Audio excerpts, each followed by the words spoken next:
Now, in yet another thrust to become self-reliant, the Indian government has opened up the space sector for private players. This giant leap, and much needed, to unburden India's space organization. Most importantly, it is required to propel India into the new space era. Who knows? India could find its own SpaceX very soon. Here's a report. Mission liftoff of the Falcon 9 and Crew Dragon. Go NASA, go SpaceX, Godspeed, Bob and Dog. This is the SpaceX Falcon 9. The first privately built rocket. It took 2 NASA astronauts to the International Space Station. The launch last month marked a significant shift in space exploration.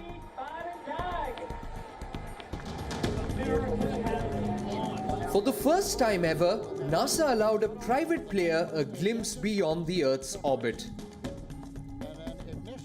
Can the Indian Space Research Organization do the same? Yes, India has taken its first big step in that direction. The government has set up 2 bodies that will assist ISRO to facilitate private participation. ISRO's programs are hailed across the world for running on a shoestring budget. The Mars mission is staggeringly cheap by Western standards. India is already the global launchpad for small and light satellites. Given the low budget and limited workforce, routine work hampers advanced research into interplanetary and human spaceflight missions. That's the big frontier that ISRO must conquer, and that's why private players. Were they not allowed at all earlier? They were, but in a different capacity. ISRO has tie-ups with around 150 private firms, all exclusive suppliers to India's space programs. Now, private players can start building and launching satellites too. Non-governmental entities.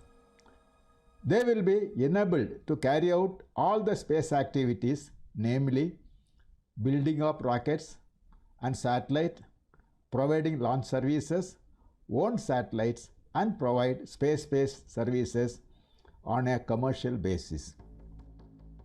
This is an extension of India's aim to become self-reliant. Space exploration required special attention. ISRO is fully dependent on 2 launch vehicles in the PSLV and GSLV series. Both were conceptualized back in the 1970s and 1980s. In the last 27 years, ISRO has not been able to develop more powerful propulsion engines. India still uses a French engine to launch its own satellites. For a manned mission, ISRO needs to improve the payload capacity, which needs an engine that will thrust India to greater heights.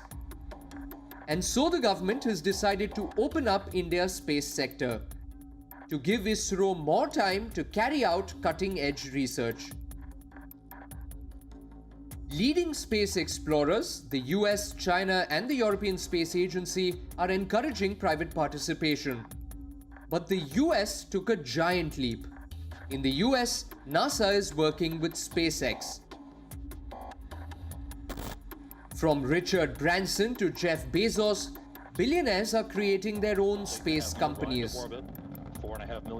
A few days ago, China launched its final Beidou satellite.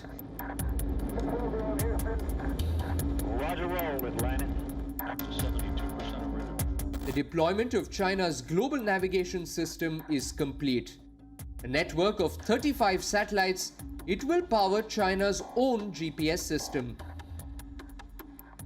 Following the border conflict with China, ISRO services are required to refine India's satellites for the military. With this opening of the space sector, routine satellite launches can be left to private players. Liftoff, the final liftoff of Atlantis. Bureau Report, Beyond World is One. Roger, roll, Atlantis.